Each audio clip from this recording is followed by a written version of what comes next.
Success, it is something that we all chase, but few truly understand. Why do some people seem to achieve it effortlessly, while others struggle despite working so hard? The truth is, success is a mindset, is a strategy, and a process. Today, we have an extraordinary guest. Emilio is a mindset coach, motivational speaker, and author who has dedicated his life to helping people unlock their potential and achieve greatness. Ladies and gentlemen, please let us welcome Emilio. How are you doing, my brother? First of all, sir, thank you so much for inviting me, and I'm feeling really good. But I like to give proper adjectives. So I'm feeling calm, I'm feeling inspired, and I'm feeling excited. That's a good way to start. We need to calm the people down a little bit, and let's not just jump straight into it. Tell me a little bit about your day today. What have you been up to today? Great What's going question. on? So I been exercising. So my main forms of exercise at the moment is body weight exercises like press ups, sit ups, burpees, and I took a nice walk. Did a little bit of admin as well. Did a couple of meetings because there's a opportunity to do business in Nigeria to be announced soon. Even though I'm based in the UK, I'm always looking to branch and do business internationally. And outside of that, been spending time journaling and reading as well. Yeah, very, very good. So, Emilio, our topic today is about, before you introduce yourself properly, is about how to achieve success. Just to put it in another way, just before you introduce yourself, just tell us briefly, what is success? Success is subjective. It's your task to go discover what that means for you. There's many different definitions, so by all means go and explore and see which ones you resonate with. And it comes across many different forms and many different categories. Success to me is a lifestyle, it's a way of life, and it's a state of mind. So when I work with my clients, I don't like to frame success as an objective or a series of goals. It's a way of life in which those goals will take care of themselves. Yeah, thanks. Thanks for that summary. So now, may we meet you? Tell us in your own words, who is Emilio? So, professionally, I'm a life coach and motivational speaker, as well as an author. And my mission is to help the lost, the stuck, or the unfulfilled live their definition of success. And in personal, the lost, stuck, or unfulfilled. And the reason why is because I have been at least one, if not all three of those at the same time. And the majority of us humans will be at that stage at some point in our lives. And at different points, we might have experienced it at 18, we might experience it again if we're 45. So these things can happen at any time and multiple times across. So that's where I add value. And the big reason why I do it is because I helped myself.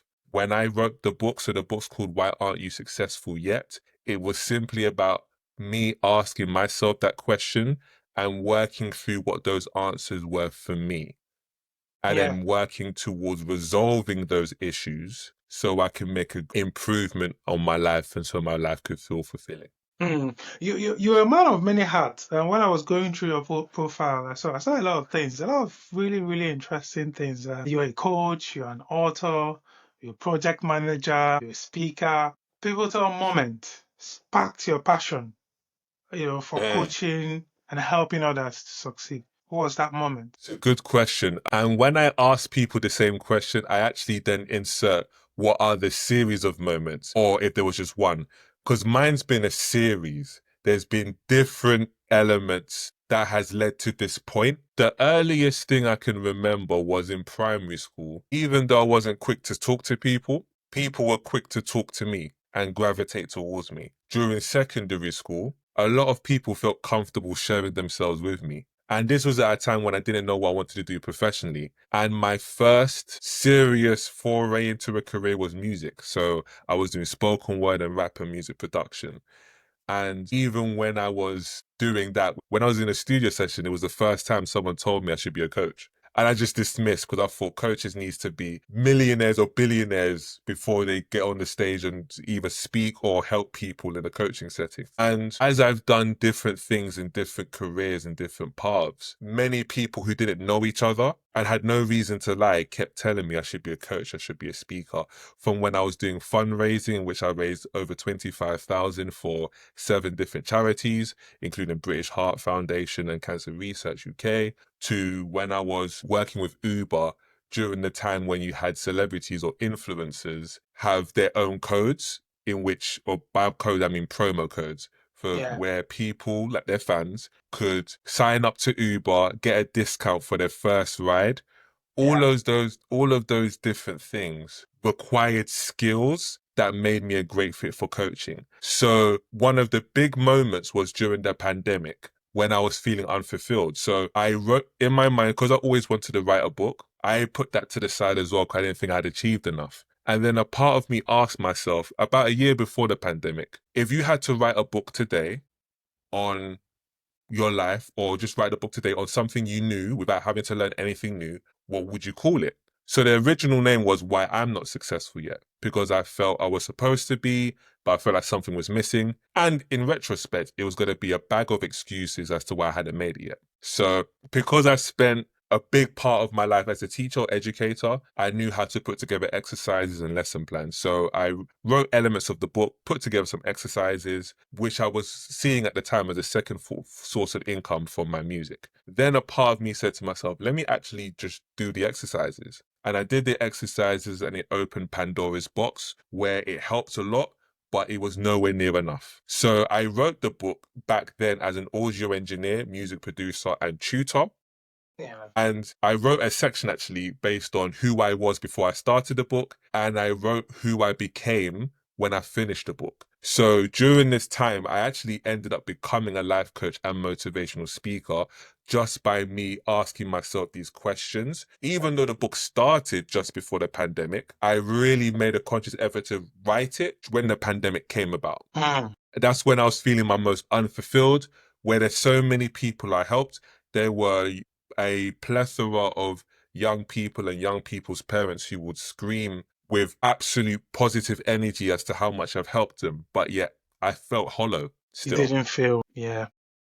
So it was from that journey of figuring out what does happiness and fulfillment look like for me. That's when I came up with my framework called VGVR, which stands for Vision, Goals, Values, and Rituals.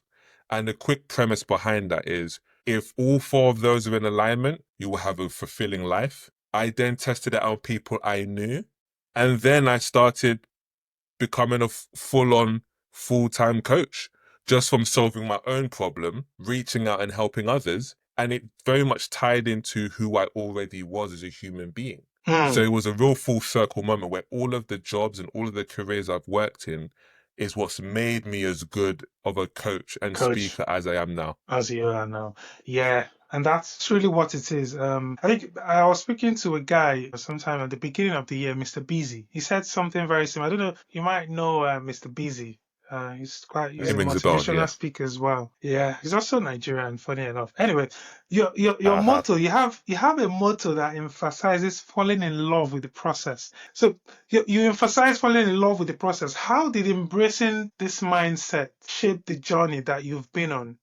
And how can others apply it in their lives? It changed everything, because not only was I in a place before where I would focus on the outcome, I realized after introspection, I would judge my self-esteem based on those outcomes. So if I had a goal, if I reached that outcome, I'm amazing. If I didn't reach that outcome, I am the lowest of the low. And to make things worse, I recognized I was playing the internal game of, whenever I achieved something, I would dismiss their achievement, almost to say to myself, this was a very low goal anyway, and then I'll keep trying to make it higher and higher to the point where I fail, so I can then go back to punishing myself. And then I recognized I was playing a game that had no way of winning. And that part of my introspection came through therapy, actually. And from that point, I then recognized that rather than putting pressure on myself to achieve an outcome, whereby, if I had to be honest, I may not have enjoyed the process, let me focus on a process I enjoy. And to tie everything together, this came with the realization that I'd fallen out of love with music. I just did not like the process. And for every level of excellence requires a different process. And the other levels beyond where I currently was, even though I was earning money, was a process I didn't like. And to be honest, I'd fallen out of love with it for quite some time. What kept me going was the people who I worked with. And it made me realize as I was going on this journey to coaching that what I actually always loved about music was helping or being a witness to other people becoming a better or the best version of themselves. Yeah, yeah. Because obviously, when you see people succeed, it gives you a boost as well. But let's talk about intention, gratitude, and composure that you've mentioned. And what does these three things mean to you? And how do these values drive your success? Intention, gratitude, and composure. I would say intention simply because we all have a direction we want to go down. And the better of an idea we have of the direction, the more effective we are going to move in that direction. And it can make a lot of difficult decisions easier. So if my intention is to lose my pot belly, I'm gonna if I have a choice between carrots and broccoli and cookies and donuts, my mouth and my heart, quote unquote, is gonna go for the donuts and cookies every time. And yet, what's going to increase my chances of having a flatter stomach is choosing the carrots and the broccoli. So coincidentally enough, I have given up sugar. Haven't had sugar since the beginning of February. And there was a great book that helped me with it, actually.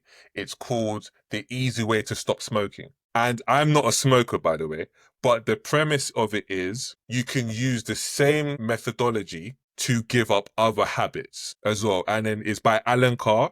And Alan Carr has actually adapted the book for different circumstances, whether it's emotional eating, whether it's alcohol. There's quite a few on the list. But I read the book on smoking because I had heard about it.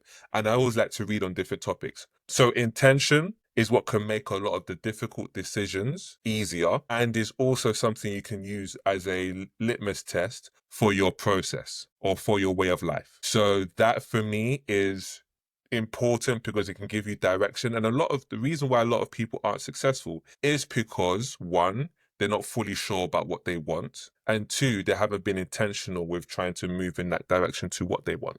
That's just the two answers I can think of. There's many more. So that's what intention means to me. Gratitude is probably the biggest because a lot of people may pray to God to help them knock down the wall.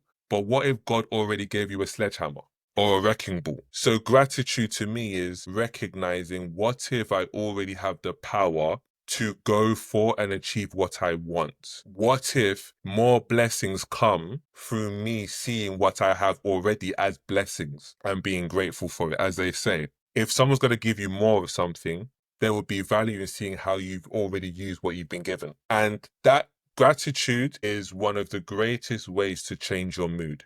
There's always something to be grateful for. Not to say being grateful means believing your life is perfect. It's more about recognizing you can build on the things that you do want by recognizing what you do have. An example might be, I don't have as much money as I would like, but you know what? I've got a great personality. When I go into a room, I can start great conversations, if that's your truth. Then, how about I just have more great conversations with people who have financial resources and are always happy to support a good cause? As an example, someone else may say, I'm not the most confident person in the world, but I'm really smart. You can then use that to maybe build a relationship with somebody who is really confident. Not because you need them to teach you anything, but just being around more people who have elements of success you want will inspire you. Exactly. Yes. And lastly, composure is about recognizing the reality of life. Positive and negative will come and go in your life. So when you hear some motivational speakers, some people may believe, oh, you're always talking like this because everything's great for you. You're not speaking about when things can be really bad or difficult. And a lot of people assume because I'm a life coach, my life is perfect and put together all of the time. No, if anything, I started experiencing more issues. The more I grow as a human being, the more issues I receive. And funnily enough, the challenges I go through make me a better coach as well. And never mind the fact, because nobody wants a coach who is helping them with a problem that they resolved for themselves 15 years ago. You could be out of touch. So being someone who connects with other people, experiencing the positives and negatives, your state, your emotional and mental state needs to be as even as it can. Of course, there's going to be ups and downs, but it should be But you need small to. ups and downs rather than huge ups, huge downs in terms of your emotions and your mental. Yeah. So, of course, what could be going on in terms of actual circumstances could be up here, but as you're going You need to through, try and yeah, you shouldn't have to be going up and you need to try down and be with the ups and stable. downs. Otherwise, Yeah. you're not gonna be stable. You know, pressure makes diamonds, and you should be willing to get through. Like, you know, you're right. I see what you mean there. Try and get through those things and not be swayed by those. Because, for instance, unfortunately, this is why maybe that could be a reason why some people go to extreme lengths to do things that, for instance, maybe people who are in a situation where they feel like their life doesn't worth anything anymore, and therefore they should terminate their life, is because maybe they are swayed. And not to say it's for everybody, but I'd say largely. So yeah, that makes a lot of sense. So guys, people listening to us, be intentional about what you want. Try and find what you want to do. Give gratitude. Give gratitude to the people that have helped you, to your mentors, to God, if you're a believer, to people around you, your family. And also, you need to have emotional and mental stability, composure. Thank you very much for that, Emilio. Emilio, right? I hope I got that. Yeah, I'm gonna keep you got it. struggling with that. Yeah, we're gonna get on to something else. Many people struggle with self-doubt and limiting beliefs. Many people, they don't believe that they're gonna make it. How can someone shift from "I can't" to "I will"? Mhm. And can you share a powerful mindset shift that maybe you have experienced or one of your clients Okay, that you let's know? start with the floor and we'll go to the ceiling. So the floor is the worst case scenario, the most difficult person you can deal with who's dealing with the self-doubt. And the ceiling is the best case scenario. So the very worst case scenario is this. You're probably right. Things aren't going to be the same. But you know what? Let's try it anyway. That would be the absolute worst. We're just going to do it regardless. I'll give you an example. I remember when I started fundraising, I thought it was I thought it was all a scam. I did not think anyone in their lives would give money on the door to a complete stranger. Didn't think it was possible. So my mindset was, you know what? Let me just memorize this process that it was teaching us, which was the 6 steps, and let me just do it to the best of my ability until I get fired. Because it's not going to work. Even though I want to break all the records, this is not going to work. I'm just gonna do it anyway. And I got my first sign up before break. And so it was typically 3 o'clock till 9 o'clock. That would be the shift. And I got it before, I think it was about 4:30, 5:30, which we would normally have break. And I wanted 7. So I was actually annoyed. Everyone was looking at me like, oh, you did really well to get a sign up on your first day. And by that same token, what I started doing whilst I was working in this job was there was a thing that would happen every Wednesday called Breakfast Club, where you can go in and you can go pitch, where you can practice in front of some of the more established fundraisers and fundraising managers. And I would put my hand up every single day, every single time, should I say. And the rationale was simple. I did it because I didn't want to. Sometimes in my line of work, some people may want to be convinced to want to do something. Yeah, wait. You did it because you didn't want to. Oh, Yeah, okay. that's the only reason. Because one of the things that's interesting is I learned this in sales and fundraising as well. Let's say someone gives you a reason why they don't want to do something. The more you talk about the reason, the more you validate that reason to them. So I used to do this with mentoring, by the way, as well, where sometimes because kids may love music, they come to my studio session and my workshops, and their parents be like, but they're failing in maths. The flaw in that situation is saying to them, look, you don't like maths. That's okay. I'm not here to convince you why you should like maths, but at the very minimum, the only reason why you should get on, do this homework as soon as possible is so that you have as much time as possible to do the things you do like, which happens to be music in that example. So the flaw is anyone who has self-doubt, try it anyway. There's some truths that if you do, you don't need to believe it will happen or not, it will happen. If you jump out of a building right now and you pray as much as you want, that doesn't mean that a parachute is going to come from nowhere. You are going to die regardless. So by that same token, When I talk to people, bare minimum, when they have self-doubt, I'm not good enough, you're good enough for at least one thing, to try. And you're good enough for a second thing, to try again. A lot of people also are motivated by the idea of, I need to feel like doing it to do it. No, you don't. I don't have to feel like putting my hand up to put my hand up. And by that same token, for those who have extreme low mood, let's say, for example, they have signs of depression, I would work with them on just uncovering and doing things that they are happy about or they do enjoy. Even if it's watching TV, which is a deeper conversation, because I actually turned my life around by watching TV. So because there was a time in my life where all I would do was watch TV and binge watch TV, because there were so many different things you can do in terms of self-development, whether it's get up and exercise, do this, do that. I wasn't really wanting to do that. So because my focus was TV and film, I just made a decision to say, you know what? If I'm going to be watching TV anyway, let me watch TV that I would like, but would increase the chances of me living the life I want.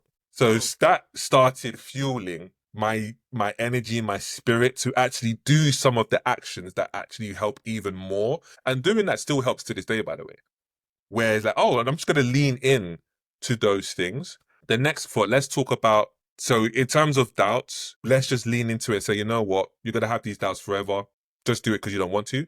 Now let's talk about the ceiling now, where there are people who really want to grow and really want to do the work. Typically, self-doubt comes from fear. And primarily, all of our actions and our thoughts and emotions come from two primary emotions, fear and love. So fear you should see as darkness, and love you should see as light. And all fear is the absence of light and love. So working on what you are scared of can massively help. So in my book, I talk about this. I called it IT. So reason number 2 as to why I wasn't successful yet was I couldn't handle it. So it represents a list of my fears. And everyone can have different ones, whether it's fear of success, fear of failure, fear of humiliation, fear of losing people as well, or abandonment. And so once you have your IT list, for every fear, there's a way you can work through it. And typically speaking, the most simplest answer, without you reading the book, of how you can work through fear is to unconditionally love yourself. Where I have. Regardless of whether this works out or not, you trying this, you trying that, you going up, you going down, you going left or right, you are going to love yourself regardless.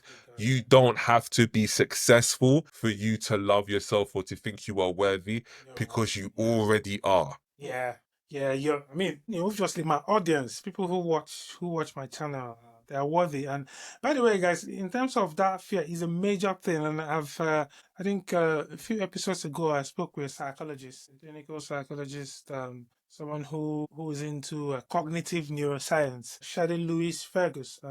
She's a psychologist with the NHS. So the topic of the video was how to let go of fear. So guys, go and check that video out as well. That one is dedicated to fear. It's it holds a lot of people back. I mean, I wouldn't say I'm someone who is always afraid, but I mean, definitely sometime growing up, I would say maybe I had a little bit of fear. There were a lot of things that I didn't engage in just because I didn't want to get rejected, or because I was afraid of speaking to people or stuff like that. So guys, check that video out. And again, you've mentioned it again here today, fear.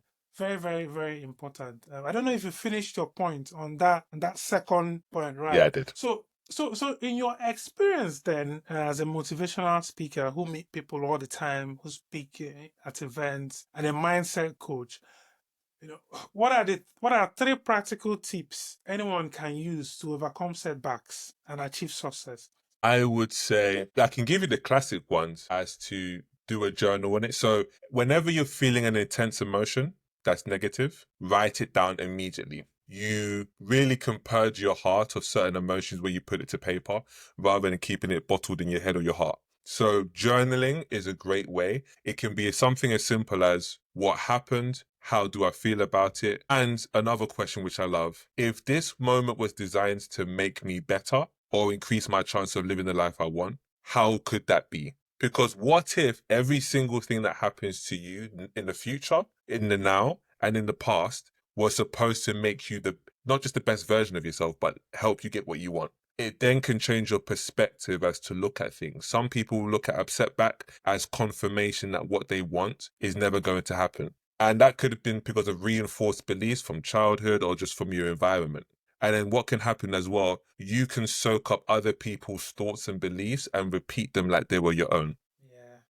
So in the mental health landscape, they may call that schemas. Is For that example. classical? Is that classical thing about glass half empty, glass half full? You know, depending on where you're looking at it from, it could be, oh, I failed at this because I'm never gonna make it. I failed it. I failed now. Okay, let me try this other thing, and Yeah. then maybe it might work, right? There you go. And it goes back to that same thing of perspective is the big part of how your life can change. Because let's say, for example, that for every 100 people I speak to, one person turns out to be a client. Now, if the best of coaches make good money just from that, who am I to get angry if I only approach 10 people and only 4 said yes? If anything, I'm outperforming the statistic. But you want to know that if you didn't have the perspective. And part of that perspective is also speaking to other people with different perspectives. So even with a setback, another element when you're journaling is asking yourself, who else has gone through this? And that will be my next tip. Contact people or speak to people or have regular relationships with people who have gone through those type of setbacks you're either experiencing or you're scared to experience. So if you're looking to set up a business, this would be a great time to look for a mentor who done well in business. Because most of the time, when you're new to something, you think you're the first person who's gone through it. You speak to someone who's seasoned, they will say, yeah, we've been through that. I'm going to tell you my story as to when that happened. So one that I can speak to you about was a young lady who I helped just the beginning of this year, looking for jobs, was really finding it difficult. Worked with her for about 4 or 5 sessions. She found the job within the 3rd session. And one of the things she wanted to work on was her health. And to this day, her health is amazing. She's been more healthy than she's ever been, just from a quick perspective change. Never mind the fact of recognizing that in this person's circumstance, like a lot of people, if there's a setback, sometimes people feel like, you know what, if I've really made a mistake or setback, I might as well go all the way to the old behavior. So if I've eaten a donut, I might as well eat the whole pack. Yeah. Rather than just stick to one, forgive your... Yeah. Journal. And my last tip, by the way, my last tip is you can just Google this. Who has gone through this setback and still was successful? I kid you not, or use generative AI. Because let's say, in case you don't have a mentor, online can be your mentor. Whether it's certain books, whether you're just doing an online search, it will come up with people. Same way, let's say I've worked with a couple of actors, people in the creative industries. Let's say one of a concern is I'm not going to make it because of my age. There are many examples of actors who became successful when they got older in life. Whether it's Oprah Winfrey, whether it's Danny Glover, the list is endless of people who were successful later on in their lives rather than... Can you walk us through a time?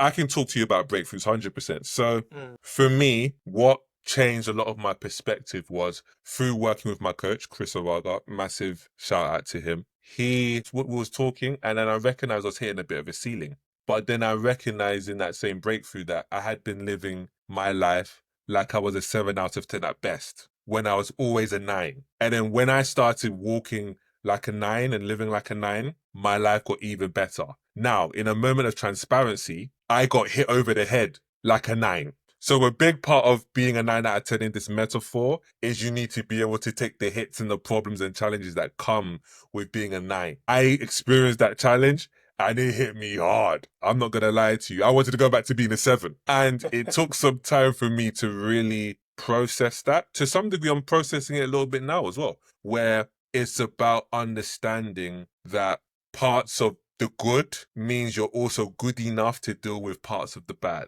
as well. So yes, you can get the blessings of signing up a client for this number, for this amount of time, but you can also deal with the big challenges. So what can often damage us is when we believe that we can't handle it. It's the same when if you've been in a fight and you feel you're losing, you feel like you're going to die, but you're getting hit, but you're actually still alive. So sometimes just feeling you're going to die can feel worse than death. Can make you, yeah.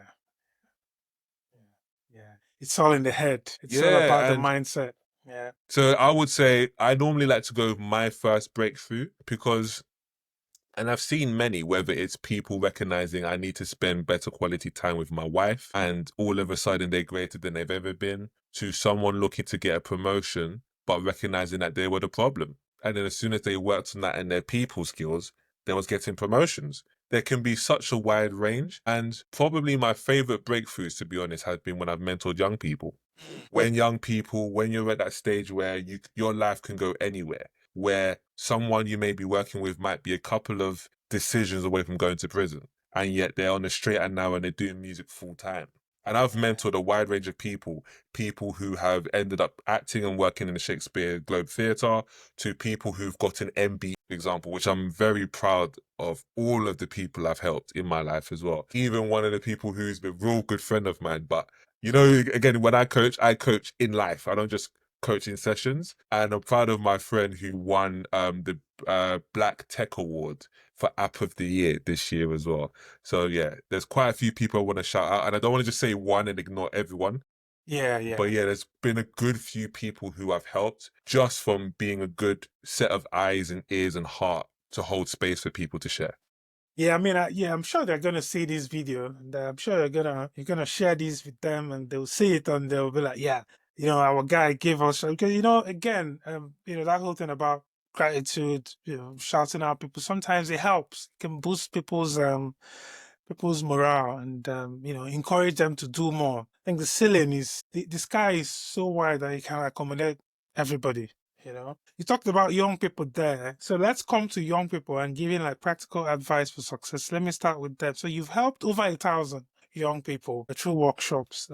What's the most impactful lesson that you've taught that everyone should know? Obviously, the ones that you can reveal to us here. I'm sure there might be some exclusive stuff that people will have to come to you directly and pay some dough to have that time. But just share with us some things that. Yeah, I'm happy to. One, discover what you want out of life as soon as you can and commit your lifestyle to it. You may have to do that a few times to figure out what it is you really want. And as you get to a certain old age, you'll probably live many lifetimes anyway. And what I mean by that is, let's say between 19 and 25, you may be a musician. From 26 to 30, you may end up in real estate. And then let's say from 31 to 37, you may decide, you know what, I want to do architecture because it was always a passion of mine from when I was young. I just didn't think that it was cool, so I didn't bother indulging. So there's many different things you can end up doing, but the biggest answer to what you really want will be in the lifestyle. So if you if you feel like you want to be a lawyer, first explore what is the lifestyle of becoming an excellent lawyer and what's the lifestyle of an excellent lawyer. There can be two different things. So sometimes young people can mimic let's say a young person wants to be a football player. They may mimic what a football player they love are doing now rather than paying attention to what they were doing when they were younger. And even that same token where, let's say, for example, you have a high level of business people who may not be going to events all the time, networking events all the time, because they've already built those relationships. So they don't have to go as often. But when they was in your age, they might be They going were all going. over the world or all over the country or city they're from, building connections with people. So it's important to look into the lifestyle of the already successful and those who are going to become successful. And as you are making this part of your lifestyle, see if you enjoy it. Because rather than celebrating the fact you got a six pack, let's celebrate the many times you had salad with lean meat or mushrooms or walnuts if you're vegan. Yeah. And you decided that rather than the pastry or the pizza. Just that one moment, let's celebrate that. Because all of your body is going to be a reflection of all of those smaller decisions. The same way you chose to, rather than invest £10, £20 into a cinema and a date, you decided to eat at home and you decided to put that money into stocks and shares on a peer-to-peer platform. All of a sudden, those small decisions will then improve your wealth or your assets. The same way you may decide, you know what, rather than spending £10 on this, let me just have a £5 meal and let me spend the £5 difference paying off a debt of mine. Yeah. Yeah. It's about, this is what I tell people all the time. Talked about it's about the consistency. the decisions that you've taken over time. It's not about an event. Success is not about an event. It's about what you were doing over time. And a good example is what you gave there about, oh, maybe, normally you would eat good, you would eat the broccoli, the carrots and all that, but once in a while you can go out there, have ice cream. You can, yes, it would be something, but then as long as it's not your consistent life, it's not gonna have enough effect. That's a very good And you know what's submission. interesting? Tapping into consistency, and forgive me for interrupting. Mm. Let's say you committed to doing something every day and you basically struggle to keep up with it and you're just doing twice a week. You can just say, you know what, let's just focus on twice a week for now. And then let's see you can make it a third time this particular week. And then build from that. There's a great book that touches on this called The Slight Edge by Jeff Olson. It talks about how you can do things to a very small degree and build momentum to where all of what you was trying to do, you ended up doing just from doing steps that you felt was beyond overwhelming. For some people, I even said it to people where, let's say they do exercise, I would say, or let's say they want to do exercise, I would say, okay, how many press ups can you do in one go? Let's say they say 20. I would then ask them, how do you feel about just doing 2 a day? Most people, if they're going to do press ups every day, will try to do 25, like their max. No, I want you to start doing something almost at such a small level you feel like it's either too easy or nothing's going to happen. Because 2 press ups across a month would be what, 60? If you try to do 25 and then you do that for 3 days, that's 75. By the third time, you may not ever do it again. Whereas 60 next month can soon become 65, can soon become 100. Because it can become 120 just by you doing 4 press ups a day the next month. And it's still within your max by a long way. So what you're then doing is, and I've helped a lot of people in this with this process where you're not celebrating how many press ups you're doing. You're celebrating how many days in a month you're working out and your streaks. So one of the processes I work on is you're on like a 17-day streak on this particular habit. Because now when you're then talking about who I am, rather than you saying, oh, I work out for at least an hour, but then I do it here and there. You can just say, no, I work out every day. Yeah. It makes it no more or less true if you're doing 1 press up a day versus an hour workout. You're still working out every day. And then you can say, yeah, oh, wow. Like every day you're making time to actually do some physical Do fitness. something. Yeah. Whatever works that's easy and also enjoyable, that's the sweet spot. And sometimes that sweet spot is a lot less than a lot of people think. Wow. Yeah. That's the best way that I've seen it being put. Yeah. It's about that consistency. That is, I say this all the time on this channel. Let's talk about the brands that you've worked with. You mentioned Uber and a few other places. So you've worked with notable brands. You've worked with Bloomberg, Uber. Just in a nutshell. So credit to the people I work with. Sometimes the relationship has been already secured and me maintaining it. Being a good human being or being personable helps. But let's break it simpler to those who are looking to create those relationships. Just imagine you went to school and one of your closest friends, you would every single day talk about football, you might talk about wrestling, you might talk about business, whatever topics you enjoyed. But they always wanted to do marketing and you always wanted to do accounting. And that person just happened to end up working for Nike. That's how you get into Nike, just from relationships with people. And even if let's say you don't need to work with the marketing department, your friend who does work in the marketing department will know the people. Let's say you want to speak to the CEO. They may be able to get to the CEO before you could. So part of that is recognizing who do I want to be and going to places, making this part of your lifestyle, to go to places where the types of people you want to be and the types of people you want to hang around with are most likely to be at. So now when you go to these events, you don't work on just trying to get to know people and make them be your friends. What you do, and this is just my own philosophy, is speak to everyone, approach as many people as you can, and make a note of the people you had genuine connections with. The way you know how good a connection is how easy was the conversation. Did it feel forced or did it feel mutual, where it's not just you asking questions and they're just answering one word? Is that people are connecting with you as well. And a great way to connect, and I do this with my clients who want this, is to write down a list of the subjects you love speaking about. Write down questions as to how you can bring that up in conversation. Because what you're going to be doing is you're going to be looking to find connections. I'll give you an example. I'm a massive Arsenal fan. I love football. So when I'm going to an event, I'll ask it in general, but I may ask it if I get a sense someone might like football. I might ask them about, let's say I feel that they don't watch football. I might say, you know what? Are you stupid enough to follow football? For example. And then someone say, oh, yeah, I do. And then let's say I ask, well, do you follow football by any chance? And then from that point, I'll ask, so what, if you do follow football, what team do you support? And if I'm an Arsenal fan and they support Tottenham or Man United or Liverpool, we already have a lot to talk about. Yeah.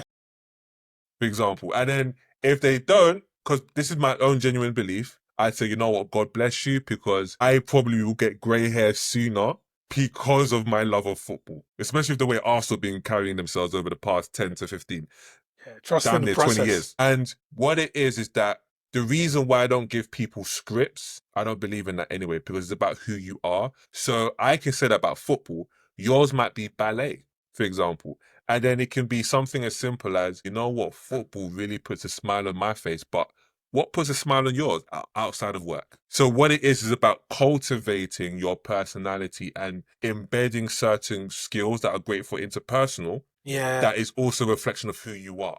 So from as you're establishing those connections in these types of places, the next element is to stay in touch. Whether it's once a month, once a week, once a quarter, and have genuine interest in the people you're speaking to. What do they want out of life? If there's any way you can help them, whether it's you making an introduction to somebody else, whether it's just you holding space and just listening to them venting, or you turning up for an event they have going on, or buying a book that they've have written. The point is, as you're connecting with people, asking yourself as well, how can I help them? And you can even ask yourself, how can they help me? Because it's said in a great book on this is How to Win Friends and Influence People. And this is going to sound counterintuitive, but one of the greatest ways of building relationships is to ask people for things. Let's say what you need is a job. Asking people, hi, I'm looking for a job in this. Do you happen to know anyone? If not, can you, like, if it does come up, can you let me know? Yeah. As an example,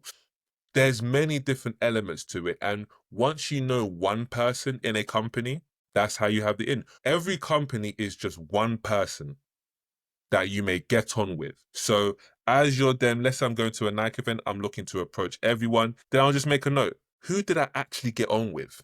Out of the 10 I approach, I might get on well with just 2. Then let's stay in touch with the 2. And if I'm going to end up speaking to the CEO in this example, it would most likely be through an introduction from one of the 2 people. Yeah. And that's typically what business is. It's one person or 2. And I will always say that, let's say you're looking to connect with a company, I think it's good to have at least 3 people you get on well with, because people can always leave the company.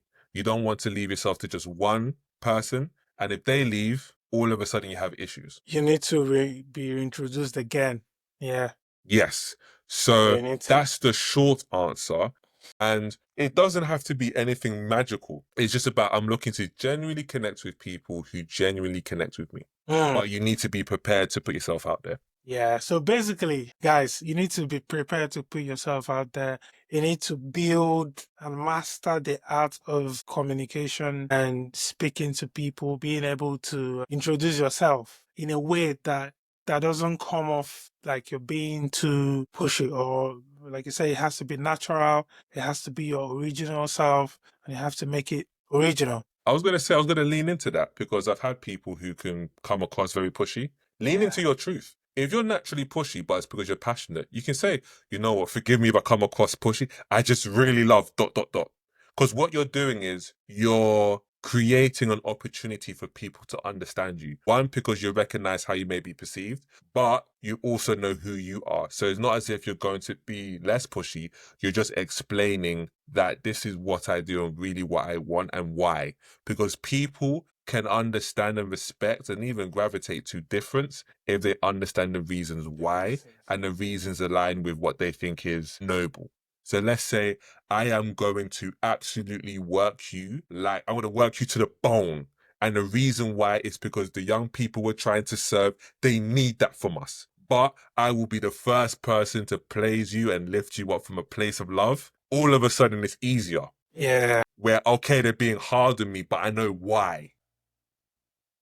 I'm happy to proceed. I remember that because big shout out to one of my mentors when I was working in fundraising. She was the person who taught me so much about work ethic. She worked me and a couple people I knew to the bone. And the reason why was this is the foundation of excellence. So we would be there almost frustrated, but we understood. And obviously this can be a cultural thing as well. Like we know in African culture, sometimes the greatest compliment can be when family doesn't say anything. Yeah.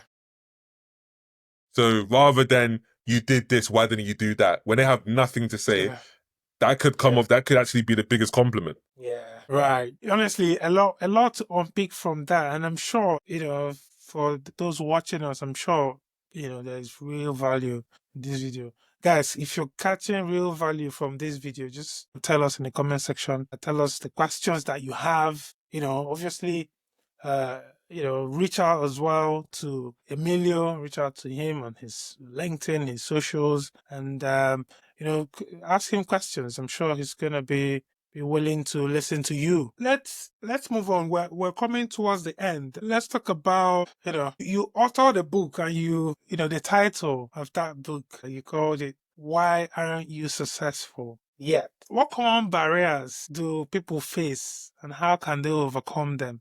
I mean, based on your research while you were doing this book. So reason 0, so I wrote 5 reasons, 0 to 4, and the reason I said 0 is because it was that fundamental. Reason 0 was I didn't define and or stand up for my definition of success sooner. So a lot of people may have an idea of what they want to do, but they've been persuaded otherwise by people close to them because it's not realistic, it's not possible. You should do something else because you're good at this versus what you really want to do. And for those, the way to resolve that is, one, you may need to get better at boundaries, but you need to start pursuing what you want to do just because you want it. So oftentimes you may have family or people around you and you may feel the need to justify yourself as to why you're doing it. Same way, the longer you spend trying to convince others as to why you're doing something, the more you can feel the need to have their approval before you start. Here's one simple reason you should give to people when they ask, why do you want to do, or why are you doing this? The answer should be, because I want to. Yeah. That's valid enough. I want to. Rather than feeling like, because of this is going to lead to this. No, I want to. Yeah. That also and why do you shows want off to? confidence. Yeah. And the same way, why do you want to? It's just something I happen to want, similar to the things that you may want. And what can happen is you may come across and deal with people who haven't been able to experience their life to reflect that they can just go for what they want. A lot of people's lives, especially of different generations, what they wanted was never actually a question that could be asked and answered. It was more about, where's the opportunity? Yeah. Where is the place I can survive? Versus, wait, what you want, that's a luxury. So in that same token, if you already know what you want, let that be your simplex. And it's then using the data from speaking to other people, how to make that plan work. Wow. So quickly connecting with people who are either in that level of success or are soon becoming. You should connect with both of them, actually. And then for those of you who don't know what their definition of success is, try some stuff out. Literally, try some stuff out. You can start with things you like doing. Yes, let's say as a hobby of yours, you love playing games. Look to see, is there a career in playing games or just designing games? Start exploring through things you actually are passionate about first. And as you're trying stuff out, let's say it doesn't work out, at least you know more as to what you don't want to do. Yeah. And just keep trying until something comes. Reason 1 being, I didn't feel I was good enough. So the way you deal with that is to work on your self-esteem your self-confidence, and confidence. Now, there's a difference between the three.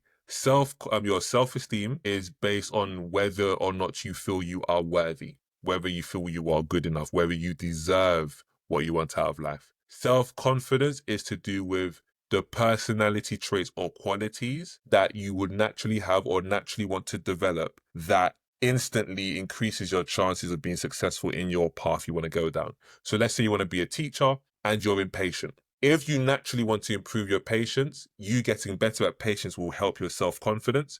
But if you're not trying to become patient at all, you still trying to become a teacher and having those obstacles is going to attack your self-confidence. And confidence is probably the easiest one. It's just to do with skills. So if I want to be a teacher, how to write a lesson plan. If I want to be a football player, how do I cross a ball? You can learn that from YouTube and books. So what can happen is you need all those elements, because if you've got the skills but you don't believe you deserve it, you're going to have imposter syndrome. And if you believe you deserve it but you have none of the skills, you'll be a charlatan. And then the last element of that is be wary and deal with your weeds. So the weeds in this metaphor, I created a concept called tree of good enough. So self-esteem is the roots, self-confidence are the branches, and confidence are the leaves in this tree of good enough. And insecurities are your weeds. So the reason I say that is because you can build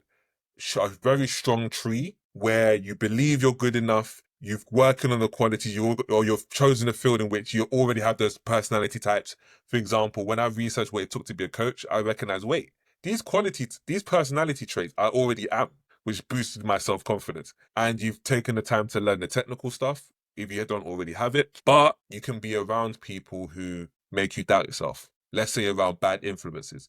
Like, wait, why are you doing all of this reading for? Let's just go out to the pub or go out to the club.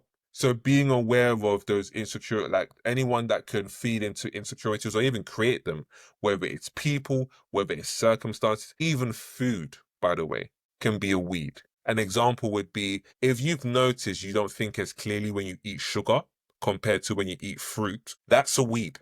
You have to deal with it. You have to let it go or phase it out in different ways. So that's reason one. Reason two is not feeling like you can handle it.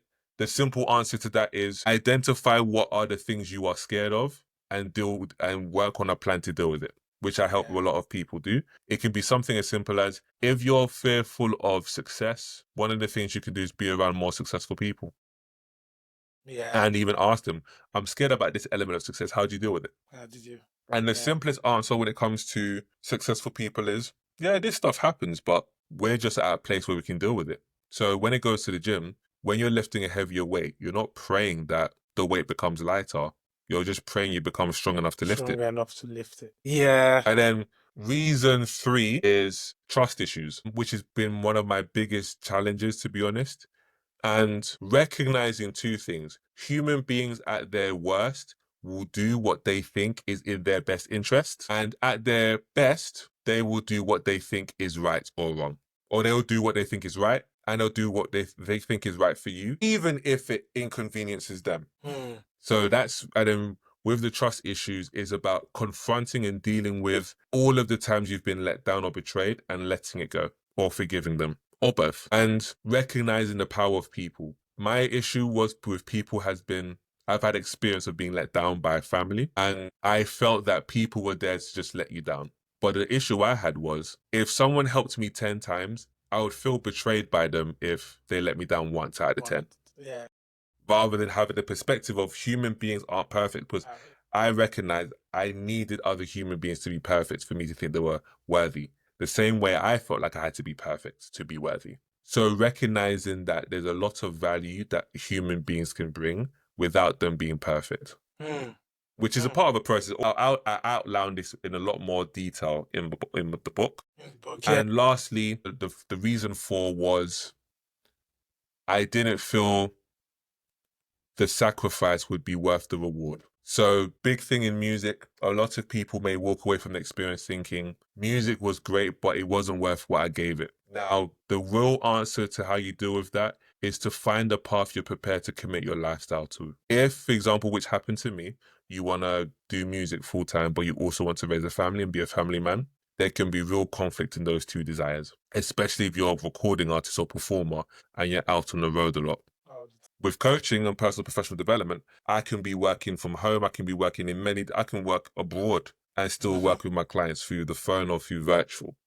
So it's about recognizing all of what you want out of life, not just professionally, but personally, cultivating your lifestyle to it, where you just enjoy the lifestyle, period.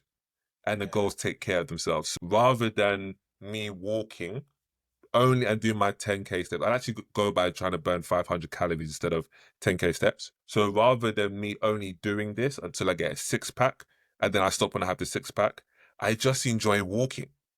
And then as a result, my stomach is getting better. A lot to unpack. Guys, make sure you buy that book, Why Aren't You Successful Yet? I'm sure, we're going to put the link in the description below where to get the book. And at the end as well, just, before we round up, I will ask you as well to tell the people where they can get. So is there a transformational success story of someone that you have coached that stands out in your mind? There's quite a few. You can just briefly give us. Just give us maybe the best one or the best two, or the MBE is probably a great one. From knowing this young individual from 12 years old, shout out to him, he knows who he is, to being now approaching 30 and having already won an MBE, having trained so many entrepreneurs, we're talking tens of thousands at this point, and seeing him from somebody who has been super eager to learn and to connect with others, to being someone that everyone and their mothers and fathers wants to do business with, being broadcasted on the BBC, being broadcasted and done business with so many leading brands and companies. It's been a pleasure to witness what he's done. We've done business together as well. So a big shout out to him. Coaching someone who I can think of so many. I'll give you a great example. There was someone who we did a vision board together. So that was part of my process, still is. And they was almost fighting me on it, almost like, what's the point of doing this? And then as time went by, without them really looking at the vision board, stuff started happening on the vision board. From them wanting to be in Mexico to being invited to be a dance instructor in Mexico, to getting the opportunity to be in a film in Marvel, like be a Marvel film, Marvel or DC, I always forget, and them actually turning it down, funnily enough, because of engagements. No, even just as they say, sometimes the win is what you turned down, not what you said yes to. Especially that is something you would have said yes to a million times after a million before the journey started. To working with one of my clients in LA, where they started off not at zero, but at a low number, and they built up their business focusing on clients in LA and Australia and charging massive retainers because of it. Now they have 10 clients who are paying 4 to 5 figures a month just to help them get into brands like Sephora, big leading like Hamleys in the UK as well, big leading beauty brands all around. I wouldn't say all around the world, but technically Australia, America, and the UK. You could say it's all around the world. And even something as simple as helping someone who didn't believe none of these things were possible, so now they can do their business full time. It's almost an insult to say there's one or two, because I have love for every single one of the clients I have worked with. Some of them I just like, but that's just me. It's like attempting a poor joke, but it's been such a range. And even one I'm working with now, they've started the journey where they're looking to build their social media and they hit 1,000 followers in a very short space of time. And that journey wasn't about reaching 1,000 followers. It was just about being consistent.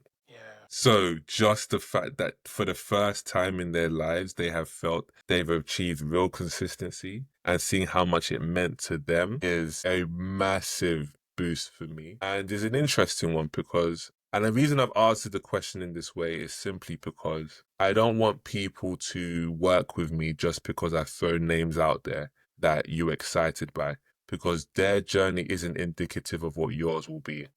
Now there's if I can give case studies in which people can read, but even when someone asks me as well, let's say someone did ask me, why should I work with you? One, If you experience coaching with me, you're still asking yourself that question, maybe I'm not your coach. But two, it's a valid question to ask, but it's something that only you can answer. So I throw this to people and I just say, these questions, answer it for yourself. Don't tell me what your answer is. On a scale of 0 to 10, how much did you enjoy this conversation? On a scale of 0 to 10, how much do you think this conversation has added to your life or will add value to your life? On a scale of 0 to 10, how much or to what degree do you think I can add value to your life if we was to work together? And question 4, on a scale of 0 to 10, how much fun do you think it will be to work with me? That will help you find your answer.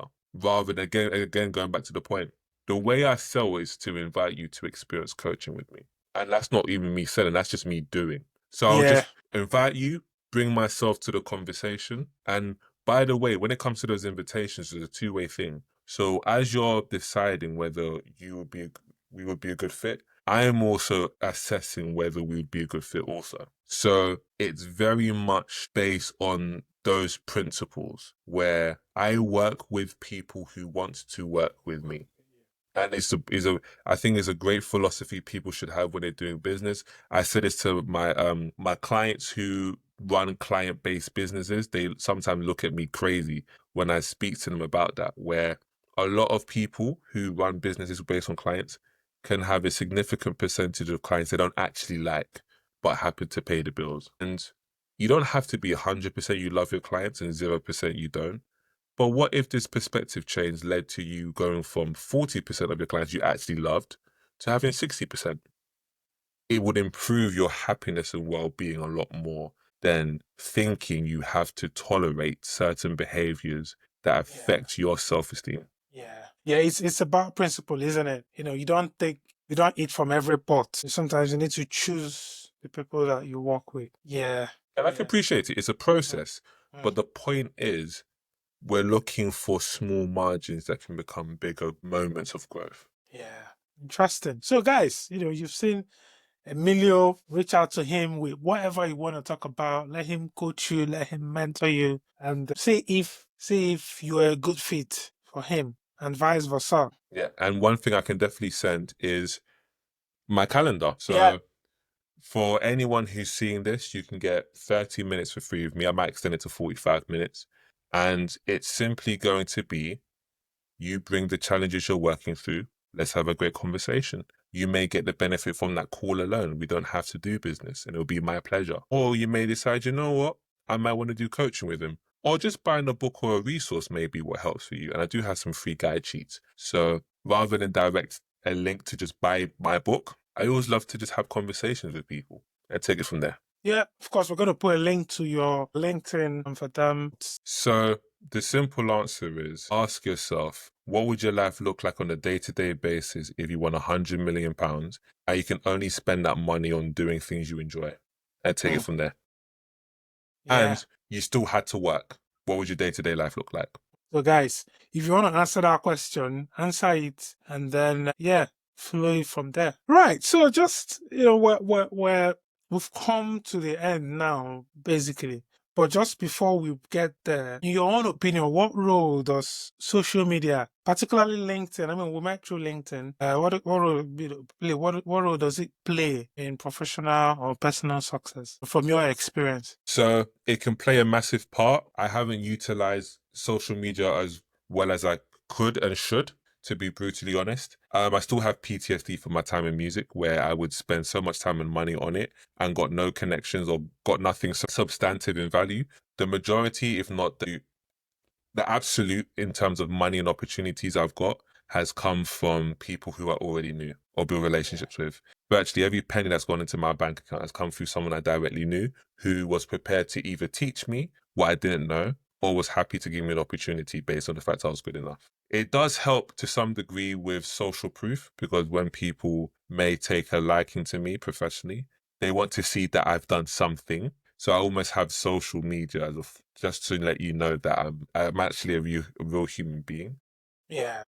But what it can play a better part in, which I need to get better at, is coaching other people who may not be able to access me. and being of service. Just even me sharing my own story can inspire so many people to make changes. I'll give you an example. Just off a whim, I decided to do a 12-hour fast, and I decided to put it on Instagram stories, which you can still see is under my moments or memories. I always forget what we call it. And I just said, guys, you know what? I'm already 12 hours into a fast where I'm just only drinking water. How long do you think I will last or can last? I'm going to see how this goes. They say you should do it for no longer than 3 days or 72 hours if it's your first time. And then I got so much engagement from different people. People were saying, oh, I'm going to only last 24 hours. Some people said 2 days max. I remember my friend said 2 days max. And then me, I'm like, no.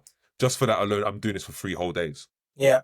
And then I just kept track. I just kept doing stories like, yep, guys, we've passed the 18-hour mark. So for those of you who said I won't only last like 12, you was officially wrong. Look at me now. And yeah, no, look at it. Yeah, I kind of wanted to be petty, but it's just a case of, you know what? Let's just have fun. You was pleasantly proved wrong.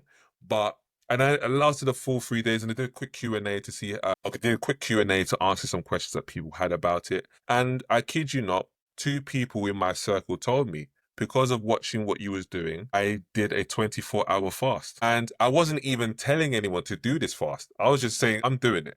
Yeah.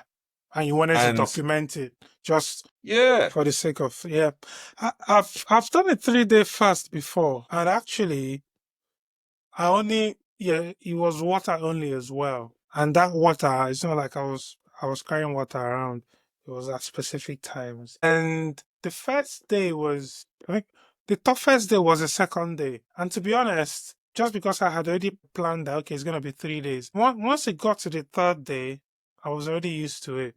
I could have done the fourth. I could have done the fifth if I wanted to. You do get used to it. So that second day is when it really, really bites. And so it's incredible. And I'm planning to do another one soon, actually. And I might borrow that idea of documenting. And it's interesting because doing that fast made me recognize a lot of the foods I was eating didn't agree with me or was not good for me. I recognized that, and it's one of the greatest things I've ever done. This is bonus content for the viewers. All right. So the last question before we conclude. I mean, we've been talking about what people need to succeed. So if you had to summarize what you need to succeed in a single sentence, one single sentence, what would it be? Good question. Gratitude. Or you can simplify even more. Unconditional love, because gratitude is a form of unconditional love. Start with, because sometimes you can say tenacity, you can say this or that, but there's people who was successful at being tenacious. So I think unconditional love. Thanks again, Emilio, for coming on the channel today. 1, on a scale of 0 to 10, how successful would you say you are by your definition? And 2, what is your definition of success? Right, okay, and I'm going to be straight to the point, as I usually am. On a scale of 0 to 10, my bar is really high. And honestly, it is my own bar. It's not based on what I see or what anyone else says. It's just my own bar. And you said it's 0 to 10. I'll probably say 4. Yeah. So I'm not even up to 50%. And then the second question, I'm not going to elaborate on that. The second question so basically, my summary, right, of what success is. Success for me is whatever I think that is success to me, because it's based on perspectives. And the way I see success is different from the way you would see it or someone else would see it. It's different from the way somebody in Taiwan would see it. It's all about the perspectives. It's all about, because we all fingers are not equal.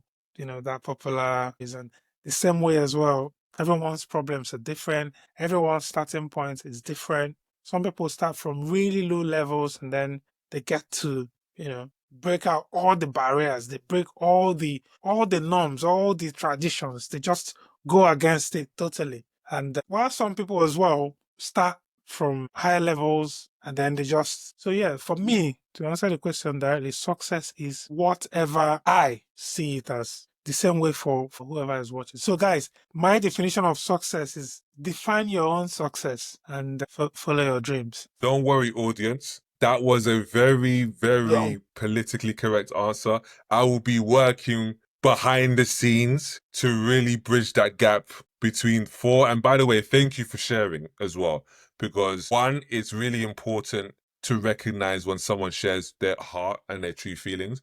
But also part of this journey is, especially we've got lofty definitions of success, we can't do it alone. So I'm going to be doing what I can in the background to help you any way I can, even if it's just me holding space, sir. So that much you can at least hold me to account on. Thank you very much for that. So I mean, obviously, we're going to be sharing all your socials that you want us to share. We're going to share all the handles and everything. But, before we leave, is there anything that maybe people should look out for? How can people reach you? And is there anything we should watch out for? Maybe an event or something that you're hosting? Yeah. So I am looking to do some online webinars and online sessions. If you can in the chat, feel free to put down what subjects you have difficulties in that you would love to actually do a webinar or attend a webinar based on, whether it's imposter syndrome, whether it's your health and nutrition, whether it's relationships such as personal and professional networking. And also feel free to comment in the chat on a scale of 0 to 10 how successful you feel you are. Yeah. And for the sake of transparency, I am an 8 right now. The reason why is because I am an 8 and above whenever I'm doing moments like this, in terms of speaking to people on success, what it means to them, what it means to me, and helping them along that journey. But again, there's times in my life where I'm a 2, and it could be in the same day. So I don't say this to say I'm happy all of the time either. Because one of the things I want to do more of this year is really connect with my audience and create some great memories, but create great moments of value as well. So say, for example, a big wave of your audience have noticed 2 or 3 things they want to work on. I'd want it to be an exclusive where, let's just do this as an exclusive. You get a promo code, whether it's a discount or even do it for free, just because you have engaged with me and engaged with us. So outside of that, the best way you can reach me is my calendar, which you can book about 30 minutes with me to have a conversation. I can put down my email address as well. You may say, you know what? I was really inspired by what you said. And LinkedIn is a good place. I'm trying to get better at staying in touch with people on. So yeah, that's the short answer. All of my details will be in the links, including my link tree and my website, which for those of you who are just listening rather than reading, it is ELLIO.com. So it's www.ELLIO.com. Great. Thank you very much, Emilio, for coming on the channel today. I'll see you again. Take care and God bless. So guys, you know all the good stuff, guys. Like the video, subscribe, comment. Tell us, based on your own definition of success, on a scale of 0 to 10, how successful are you? I'm going to pin this in the chat so that you can tell us, you can reply to it. Yeah, guys, until I see you in the next video, you know what it is, guys. You know what we do here. Like, comment, share, and subscribe. God bless you. Guys, let's win.